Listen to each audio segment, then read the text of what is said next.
You are technically looking at the strongest storm of 2026 so far. And although in the United States it's still 2025, it is 2026 where this storm is right now, and it is threatening land. So I will break down this storm and what has happened since I've done my last video here exclusively on TBS Cyclone.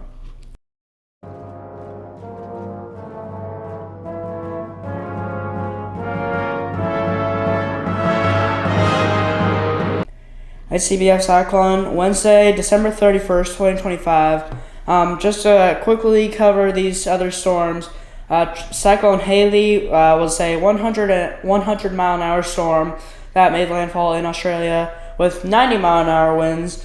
But that was not much of a storm. It didn't really threaten much. It didn't really impact much land.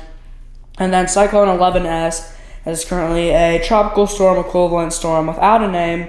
But it might get a name by not tomorrow, but Friday. We'll see if that does end up happening.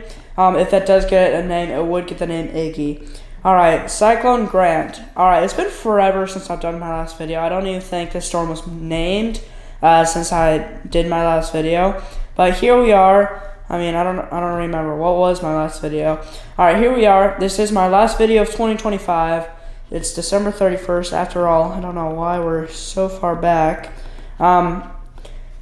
It currently has about 105 mile an hour sustained winds. It was previously Category 4 equivalent, which this says 135 mile an hour sustained winds, but that's not possible because the knots just won't line up. The knots would skip 135 miles an hour, and knots is kind of the primary wind speed measurement.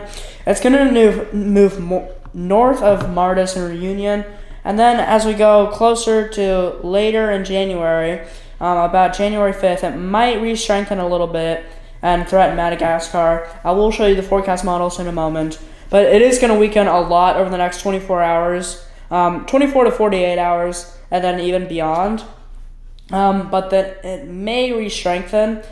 Here's what's causing it to weaken. So you're looking at it. It's not really spinning right now. That's really a little bit of wind shear, but the main thing that's causing it to weaken is the very dry air around it. The green is moist upper levels. The blue is moist low to mid levels, and kind of just everywhere. So while the storm itself is moist, the surrounding area is not moist, so that is causing it to weaken. The forecast models, starting with Google AI, they show the storm weakening, and then they actually show it weakening to a depression and moving south of Madagascar, not bringing much of a threat. Going further out in time, they maybe show another storm developing and hitting Madagascar. I'll be monitoring that. The other forecast models, starting with the GFS, I'm not sure if this is going to happen, but they show the storm weakening and then re-strengthening as it approaches Madagascar, maybe getting Category 3 equivalent, and then hitting Madagascar. Then they show it continuing toward the mainland of Africa and then strengthening a little bit before hitting Mozambique.